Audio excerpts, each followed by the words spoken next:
This program is rated PG. It contains themes and scenes which may not be suitable for very young audiences. Parental guidance is advised. Be advised that the views and opinions of the hosts and guests do not reflect those of the station.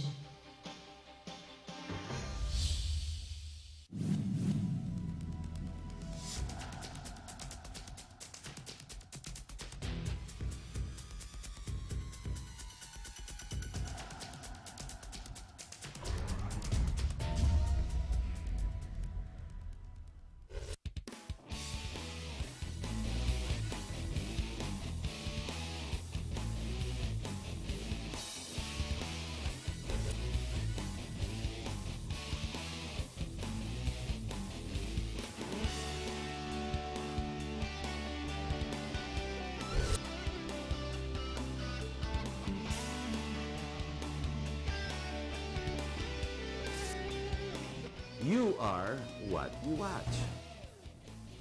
Hello, my name is Harrison Watko. Welcome to our program. Ladies and gentlemen, it's 2014.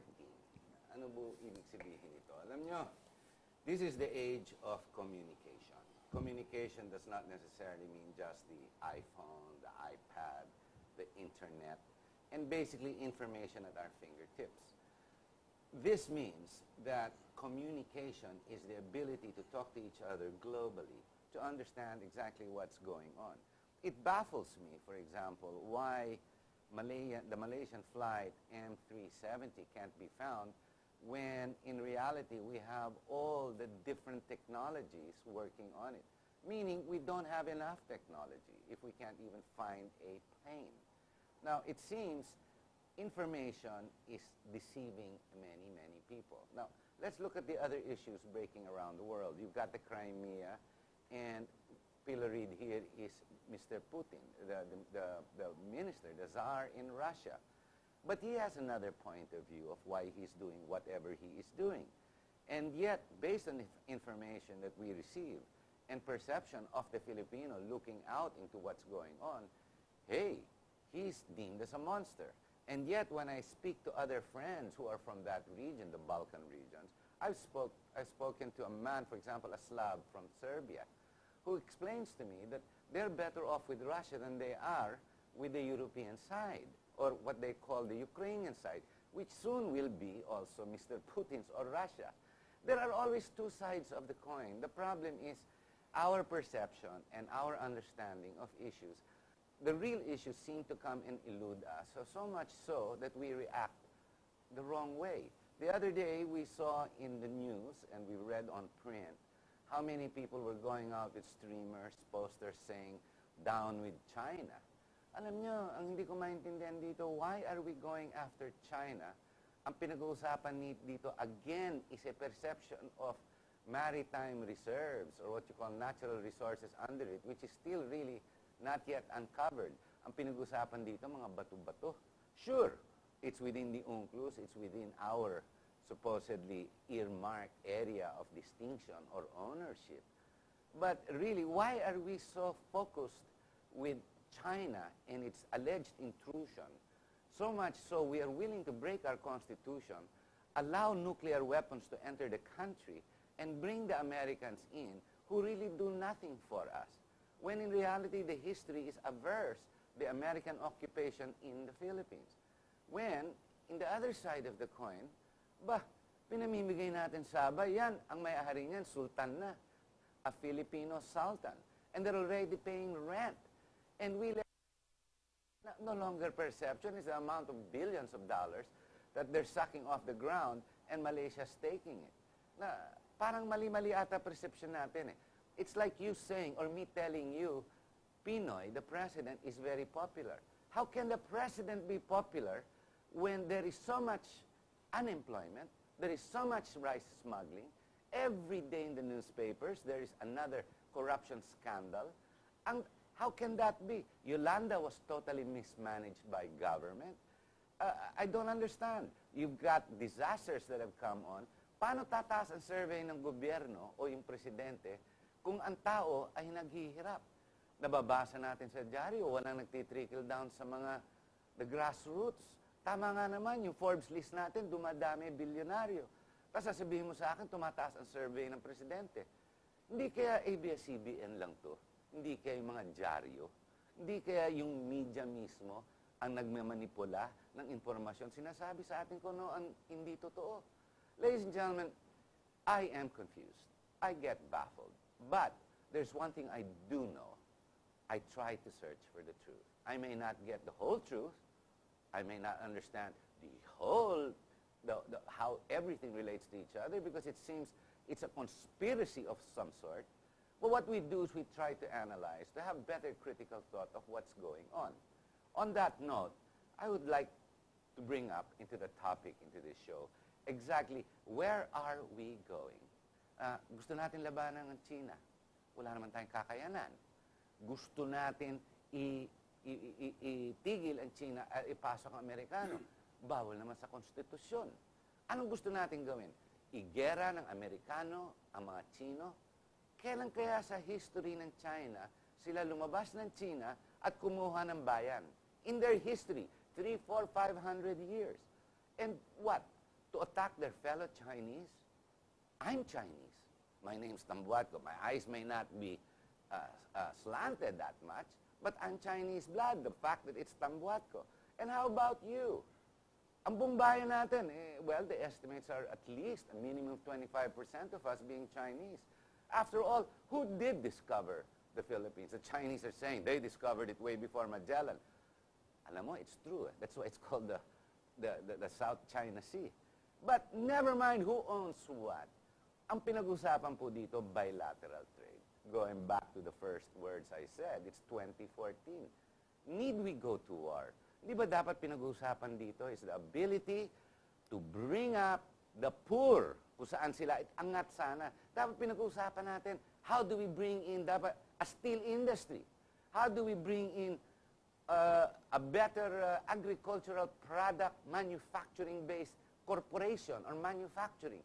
Yan ang pinag-uusapan. Hindi yung pinapasok natin Amerika, naghahanda tayo kasi yung presidente ng Amerika papunta rito. Bakit? Pinibigyan na ba natin ang Saba?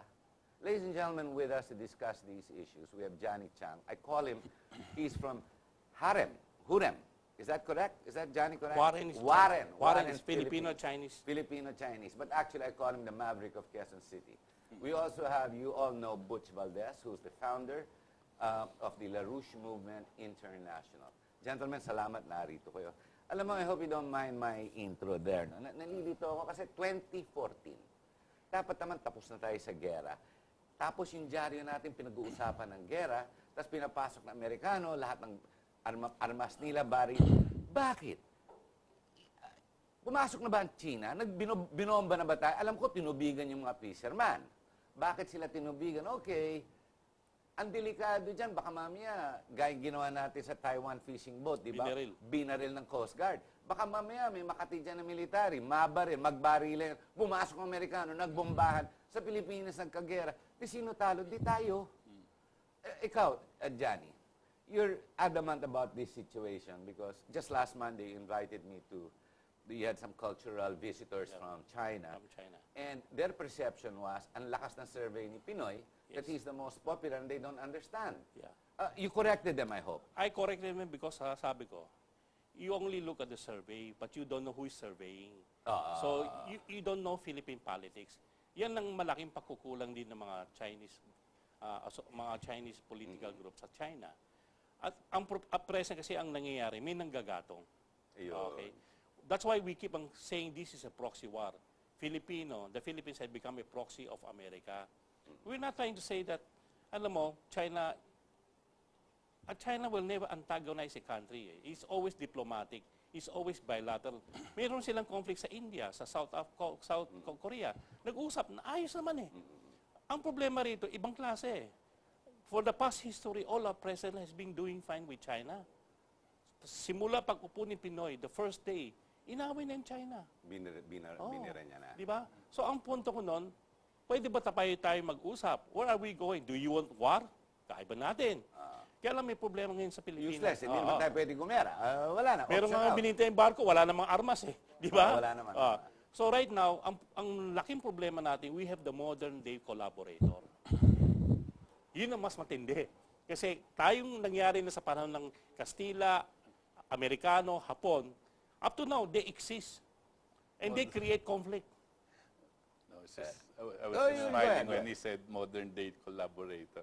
I said, coming from the same family. I don't know if you No, know what I'm talking about. Pun intended. Yeah, okay. Pun intended. If I may No, it's okay, interject, it's okay. you know,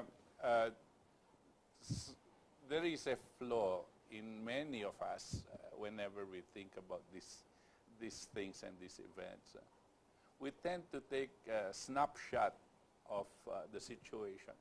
Snapshots, you know, like only on this part at this time. But we always ask what you have been asking on this, which is why. Why? Okay.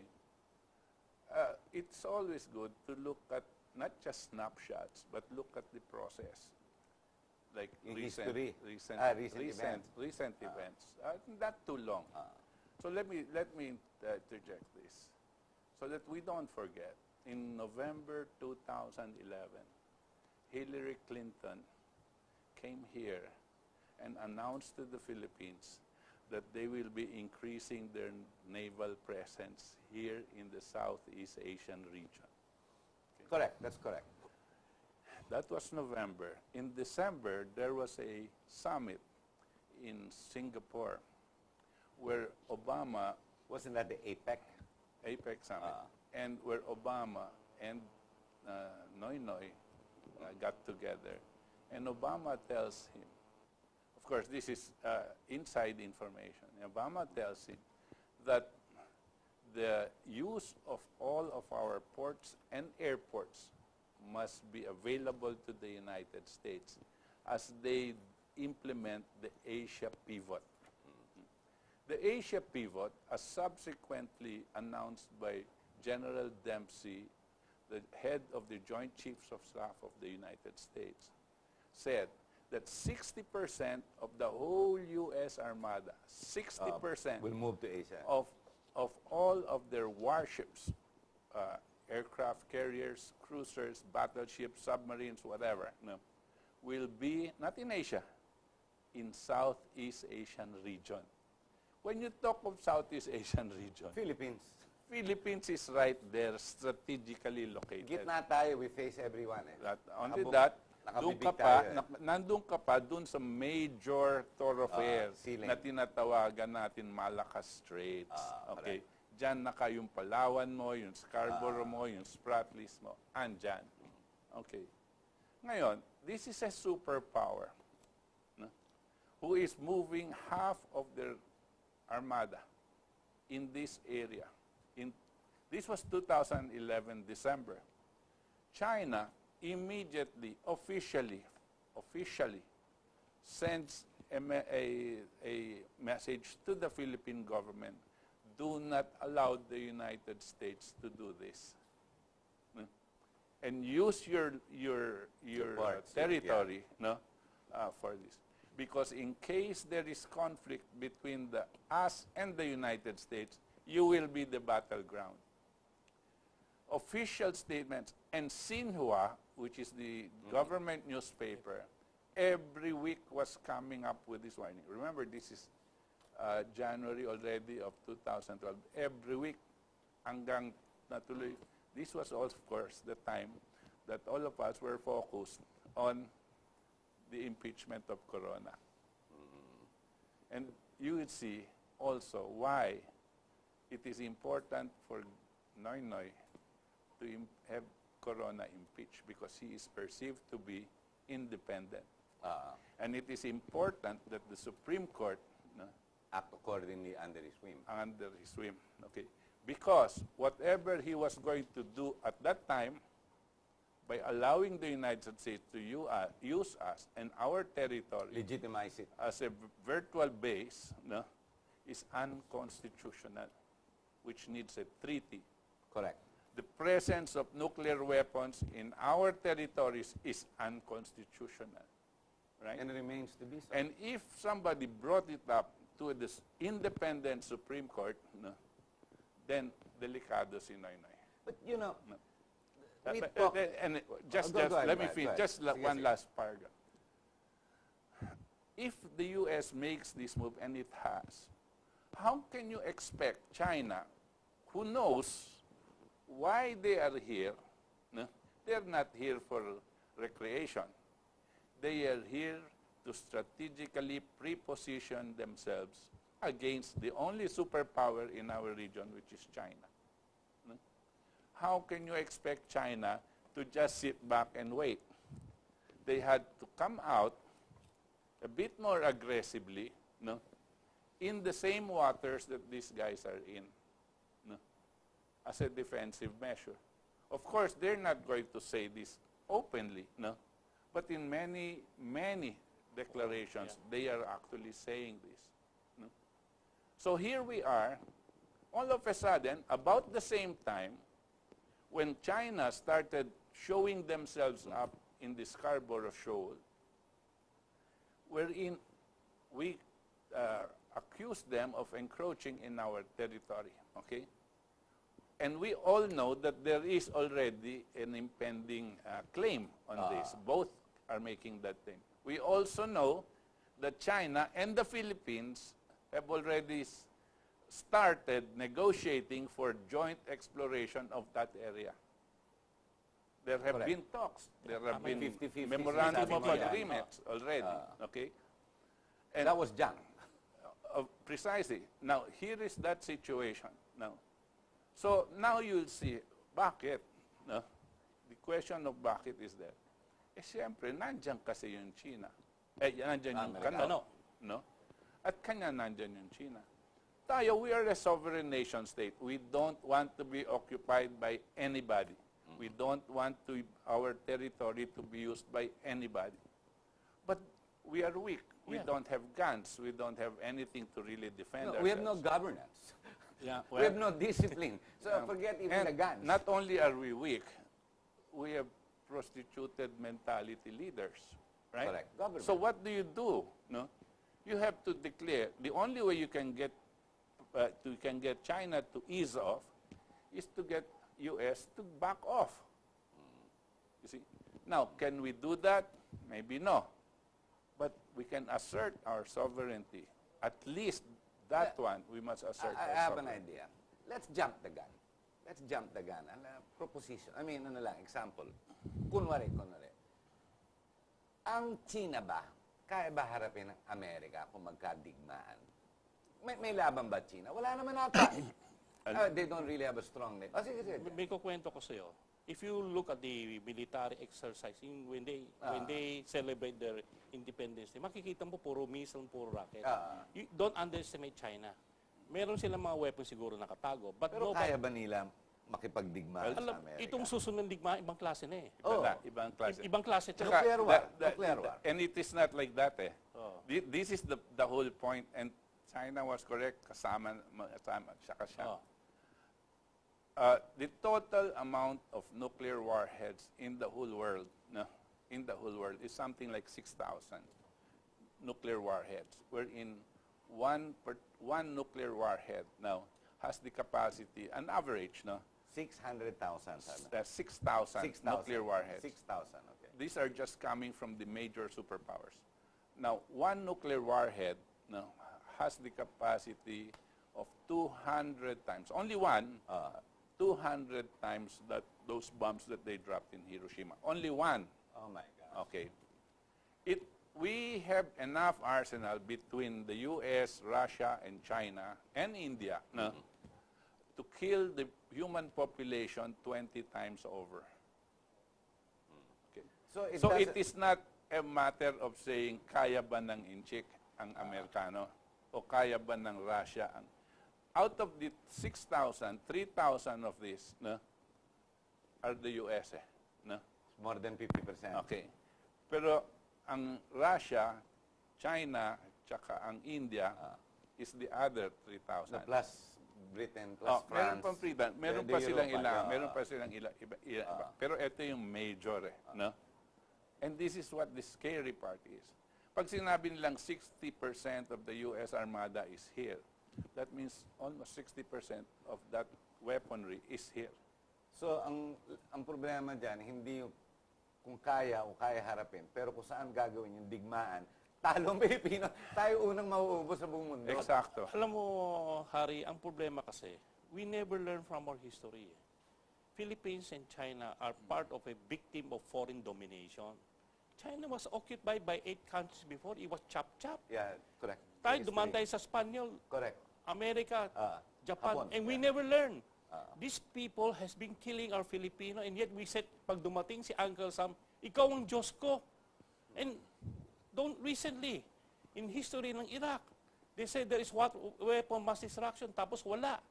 Tapos na yung mission nila sa Middle East, ginulo na nila eh. Ginula. Dito na mahanap buhay nila dito sa buong Asia. Yun ang problema sa Pilipinas eh. Yung mga tinatawag nating gobyerno natin, meron sila nakalimutan eh. Tinutulak mo yung isang bagay, hindi naman natin kayang labanan. At walang gusto makipag-away sa Pilipinas. Tayo mismo pinipilit magkipag-away sa ng China. Yun ang problema eh. And ang problema na we never read history.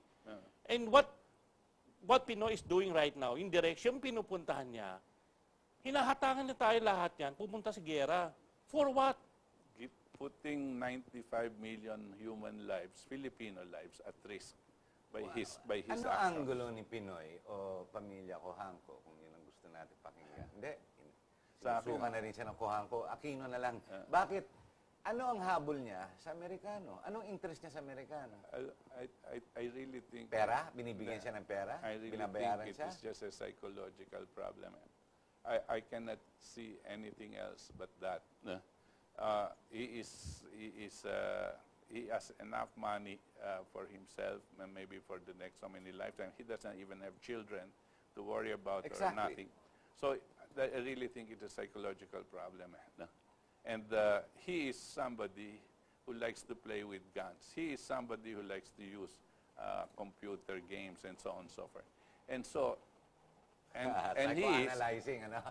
and then Psychoanalyzing when which- you look at him, these are the things that he enjoys, guns, and then he's trying to get an airplane. Now, he knows that we can't confront China, but if he does and starts something, he believes that the U.S. is going to be there to back him up. Maybe to some extent, that was what was told to him, right? And that is why he's gung-ho about this. But before the show, Johnny and I were talking about, does the U.S. really love the Philippines that much? I don't think so. Johnny has paper You look at here the that will prove history it. as to how many have been massacred by the U.S., right? I just look at that decrepit vessel in the Ayungin shoal, right? Dilapidated, it's just stuck there, and you have 9 or 10 soldiers staying there as so-called guards. I said, that is a sign of how the U.S. loves us.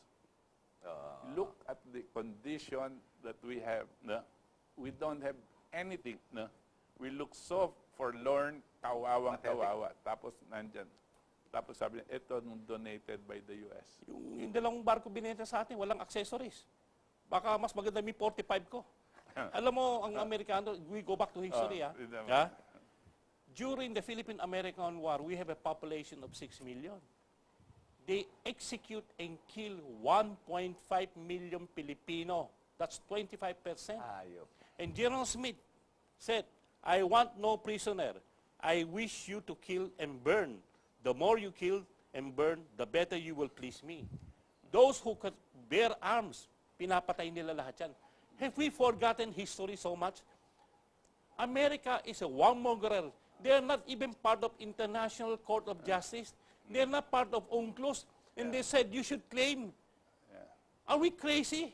We don't hate American people. We hate the government, what they're doing. They kill so many people. They should be charged with war crime. These people should be executed. Obama is a black, he's an American. He's an American who is in black, when inside is white. Okay. But I just wanted to take off from what Johnny was saying before that. We do not hate America. As a matter of fact, I am a great, great fan of American position, especially when they instituted themselves into a nation state, when they revolted against the British and established themselves into a sovereign nation. Which is what we should aspire to. That's right. Under the principles of life, liberty, and the pursuit of happiness. Yan ang maganda sa Amerikano. Ngayon, itong mga gobyerno, kung minsan, katulad ng kasalukuyang gobyerno ng Amerikano, ito si Obama, hindi tumutupad doon sa kanilang mga ideals. No? At kanya nasisira tuloy ang imahe ng Amerikano Sa buong mundo.